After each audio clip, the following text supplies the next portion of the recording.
Sir తీసుకుంటున్నాను వద్దంటారు. Seal చేసి అట్లా తీసుకుంటాము.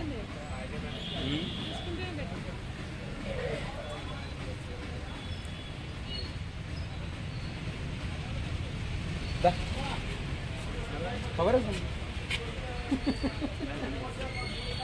అది ఇప్పుడు ఒకరిని తీసుకుపోయారు. ఏం కాదు తెరబడే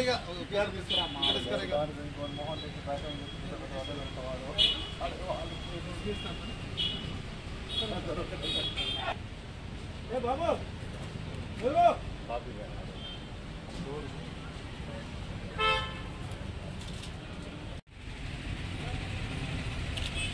మూత మోగాలి లక్ష్మణ్ తోటి ఈ ఎలక్షన్ లేదా ఎవరు ట్రైన్ చేయదు.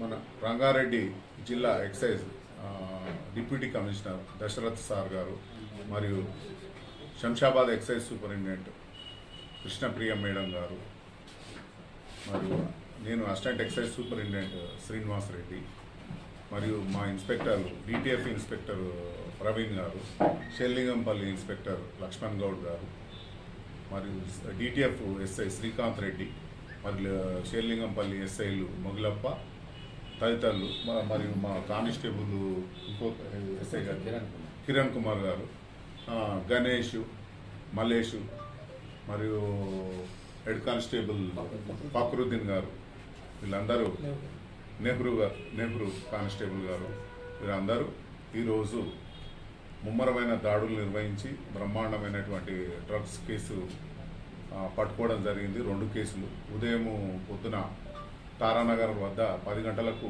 రూట్ వర్క్ చేస్తూ ఉంటే ఒక అనుమానాస్పదంగా మా దగ్గరికి ఒక యాక్టివా స్కూటీ వచ్చింది. ఆ స్కూటీపై ఆపి నిలుపుదల చేసి దాన్ని సెర్చ్ చేయగా దాంట్లో 300 గ్రాముల రా పాపీ ఓపియం పాపీ దొరికింది మాకు, రా మెటీరియల్.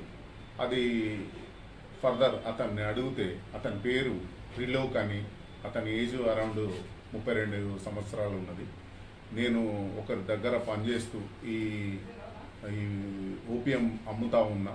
దీన్ని 500 రూపాయలకు 1 గ్రామ్ చొప్పున అమ్ముతా ఉన్నా. నాకు గిరిధర్ అనే వ్యక్తి ఇటు ఓపియం తీసుకొచ్చి ఇచ్చిండు. నేను అమ్మి అతనికి తీసుకెళ్తే అతడు అమ్మిన దాన్ని బట్టి నాకు డబ్బులు ఇస్తూ ఉంటాడని చెప్పిండు. సో దీని 300 గ్రాముల విలువ దాదాపు 1,50,000 రూపాయలు ఉంటుంది. అదేవిధంగా సీజ్ చేసిన అతని వాహనం విలువ మరియు ఒక సెల్ ఫోన్ విలువ అన్ని కలుపుకొని 2.5 లక్షల విలువైనటువంటి మొత్తం సీజర్ జరిగింది. దాంట్లో ఈ ఓపియం విలువ మాత్రం 1,50,000 రూపాయలు. దీన్ని ఇతడు ఈ గిరిధర్ అనే వ్యక్తి దగ్గర పనిచేస్తూ ఇతడు అమ్ముతా ఉన్నాడు.